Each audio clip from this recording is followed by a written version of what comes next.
ഇതാണ് തുള്ളിച്ചാമ്പ. അപ്പൊ പണ്ട് കാലത്തൊക്കെ നമ്മുടെ വീട്ടിലുണ്ടായിരുന്ന ഒരു ചാമ്പക്കയാണ് തുള്ളിച്ചാമ്പ. ഇപ്പോഴാണുള്ള പലതരം ചാമ്പക്കകളൊക്കെ ഇറങ്ങി തുടങ്ങിയത്. കണ്ട, ഇതാണ് നമ്മുടെ നാടൻ ചാമ്പക്ക എന്ന് പറയുന്ന ചാമ്പക്കം. ഇത് കണ്ട, ഞാനൊരു ഗ്രോ ബാഗിൽ വെറുതെ ഇങ്ങനെ വിത്ത് കുഴിച്ചിട്ടതാണ്. കണ്ട, അപ്പോൾ 1 വർഷമൊക്കെ ആയിട്ടുള്ളോട്ടെ ഞാനിത് കുഴിച്ചിട്ടിട്ട്. അപ്പോൾ തന്നെ ഇത് കായ്ച്ചു തുടങ്ങിയതാണ്. ആ ഗ്രോ ബാഗിൽ തന്നെ കണ്ട, ഒരു പഴയ ഗ്രോ ബാഗിൽ കൊണ്ടുപോയാണ് വിത്ത് കുഴിച്ചിട്ടത്.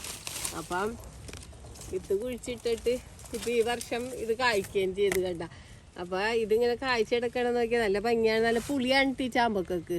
ഇത് നമുക്ക് അച്ചാറിടാനും ഉപ്പിലിടാനൊക്കെ നല്ലതാണ്. ചമ്മന്തി ഇറക്കാനൊക്കെ നല്ലൊരു ചാമ്പക്കയാണ്. പിന്നെ ഇതിൽ പുഴുക്കേട് വരില്ല. ഈ പുളി ഉള്ളത് കൊണ്ട് തന്നെ പുഴുവിൻ്റെ ശല്യങ്ങളൊന്നും ഉണ്ടാവില്ല. യാതൊരു പരിചരണങ്ങളൊന്നും വേണ്ടാത്തൊരു ചാമ്പയാണ് ഈ ഉള്ളിച്ചാമ്പ. കണ്ട, അപ്പം ഞാനിത് ഇങ്ങനെ നട്ട് വെച്ചത് മാത്രമേ ഉള്ളൂ. കണ്ട, ഈ ഗ്രോ ബാഗിൽ കൊണ്ടുവന്ന് വിത്തിട്ടെന്ന് മാത്രമേ ഉള്ളൂ. പക്ഷേ ഇത് ഇപ്പം കായ്ച്ചെടുക്കണ ഞാനിവിടേക്ക് പറമ്പിലേക്ക് വന്നപ്പോഴാണ് ഇത് കായ്ച്ചെടുക്കണ കാണുന്നത്. ഞാനിത് കായ്ച്ചെടുക്കണമൊന്നും കണ്ടിട്ടുണ്ടായിരുന്നില്ല കേട്ടോ. അപ്പോൾ അത് കണ്ടപ്പോൾ ഞാൻ നിങ്ങളൊന്ന് കാണിക്കാൻ വേണ്ടിയിട്ടാണ് ഈ വീഡിയോ ചെയ്തത്. നമുക്ക് കുരുമുളപ്പിച്ചാലും കണ്ട നമുക്ക് ഇതേപോലെ ചാമ്പക്ക ഉണ്ടായി കിട്ടും. അപ്പോൾ ഈ ചാമ്പക്കക്ക് കണ്ട ഇതേപോലെ നല്ല റെഡ് കളറാണ് ചാമ്പക്കക്ക്. അപ്പോൾ ഇതിൻ്റെ ഉൾവശം ഞാൻ നിങ്ങൾക്ക് കാണിച്ചു തരാം. കണ്ട, ഇതേപോലെയാണ് ഉൾവശം. കുരുവൊന്നും ഇല്ല, ചിലയിൽ കുരുവൊക്കെ ഉണ്ടാവാറുണ്ട്. നമുക്കിതൊന്ന് ടേസ്റ്റ് ചെയ്ത് നോക്കാം. നല്ലൊരു പുളി കലർന്നൊരു മധുരം ഉണ്ട്, നേരിയത് പുളിയും ഉണ്ട്. അപ്പോൾ ആ പുളി ഉള്ളത് കൊണ്ട് തന്നെയാണ് നമുക്ക് അച്ചാറിനൊക്കെ നല്ലതെന്ന് പറയണത്. അപ്പോൾ നമുക്കിതിൽ കുരു ഉണ്ടല്ലോ, ഈ കുരു പാകി മുളപ്പിച്ചിട്ടാണ്. ഇപ്പം ഇതിൽ മാത്രം കുരു ഇല്ലെന്നുള്ളൂ.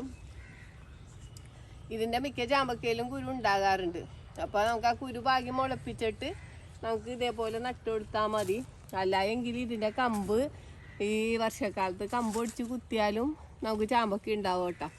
അപ്പോൾ ഇതേപോലെ കണ്ട ചെറുതിലെ തന്നെ കായ്ച്ചെടുക്കണതാണ്. നമുക്ക് ഗ്രോ ബാഗിലും ചെടിച്ചട്ടിയിലൊക്കെ വെക്കാൻ പറ്റിയ ചാമ്പക്കയുടെ ഇനമാണ്. സാധാരണ ചാമ്പക്ക പോലെ പുഴുവിൻ്റെ ശല്യങ്ങളൊന്നും ഉണ്ടാകൂല. അപ്പോൾ നമുക്ക് ഇതേപോലെ കായ്ച്ചെടുക്കണ കാണാനൊരു ഭംഗിയാണല്ലോ. നമുക്ക് ചട്ടിയിലും ഗ്രോ ബാഗിലൊക്കെ വെച്ചാൽ. അപ്പോൾ നിങ്ങൾക്ക് ഇതിൻ്റെ തൈകളും നമുക്ക് നഴ്സറികളിൽ നിന്നൊക്കെ മേടിക്കാൻ കിട്ടും കേട്ടോ, ചാമ്പക്കയുടെ തൈകളൊക്കെ.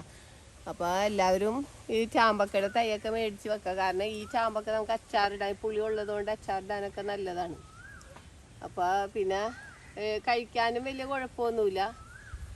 നമുക്ക് പരിചരണമോ വേണ്ടതില്ല.